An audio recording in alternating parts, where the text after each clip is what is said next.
இப்போது கோடாரி எடுத்து மரத்தை சக்கு சக்குன்னு வெட்ட வேண்டியது தான். அடி tongue tongue tongue tongue tongue டும் டும் டேடம் டும் டும் டேடம் உடஞ்சி. ஓகே, இந்த கேமில் சாப்ளிங் ரொம்ப முக்கியம். எங்கே கிடக்கு? இந்த கிடக்கு. இது என்ன இடம்னா, இதை எடுத்துகிட்டு போய் நம்ம கேம்ப் கிட்ட போட்டுருவோம்.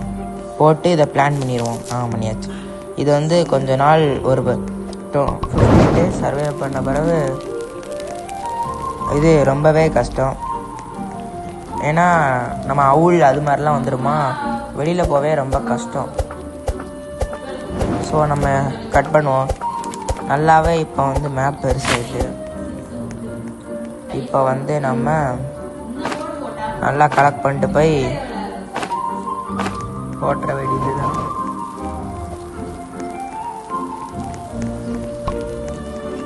ஸோ இப்போ நம்ம வந்து சாப்ளிங்கை பிளான் பண்ணிவிட்டு போய் போட்டுடலாம். அதை இப்போ திரும்பி போய் மரத்தை கட் பண்ணுவோம். நம்ம யூஜி ஏதோ கொடுக்குறாருங்க. டேய் யாரா இவன் சும்மா பெல் அடிச்சுக்கிட்டு இருக்கான் அந்த யூஜி. ஃபஸ்ட்டு அவனை வெட்டணும். ஓகே, நம்ம சக்குன்னு வெட்டுவோம். இந்த மரத்தை வெட்டி போட்டுட்டு நம்ம வந்து பன்னியை வேட்டாட போயிடுவோம். ஏன்னா நமக்கு இப்போ பன்னிக்குள்ளே ஃபுட் வேணும்.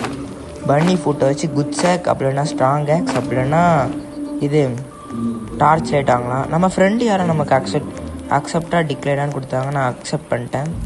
நியூ ஃப்ரெண்ட் நமக்கு யாரோ கிடச்சிருக்காங்க. இந்த யூஜியை தான் என்ன பண்ணேன்னு தெரியல. இந்த யூஜி ஓடாதரா, முன்னாடி தாங்க அந்த யூஜி ஓடிட்டுருக்கான்.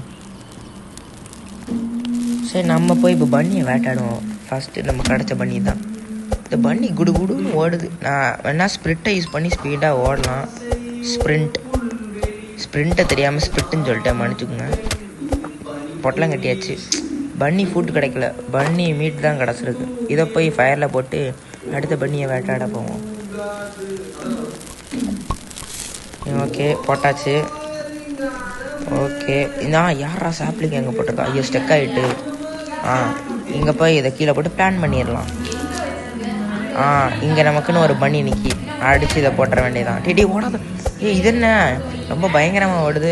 கீழே இறங்கடா. கீழே இறங்கிட்டு மிஸ் ஆகிட்டு. என்னடா இது, நம்ம தான் ரொம்ப டயர்றோம் அந்த பன்னி அடிக்க. ஓகே, ஒரே அடி அடித்து முடிச்சிட வேண்டியதான். பன்னி ஃபுட்டு கிடச்சிட்டு இது எடுத்துனோம். பன்னி ஃபுட்டு பன்னி மீட் எடுத்துனோம். சரி, ரொம்பவே பக் ஆகுதுங்க அந்த ஃபோனு. நம்ம இப்போ போய் இதை கீழே போட்டு திரும்ப எடுத்துக்கலாம். ஏன் ப்ரோ கீழே போட்டிங்கன்னா அது கொஞ்சம் அப்படி தான். இதை ரோஸ்ட் பண்ணிட்டு இப்போ வந்து காலையில் வேணுன்னே ஒருத்தர் வரணும்.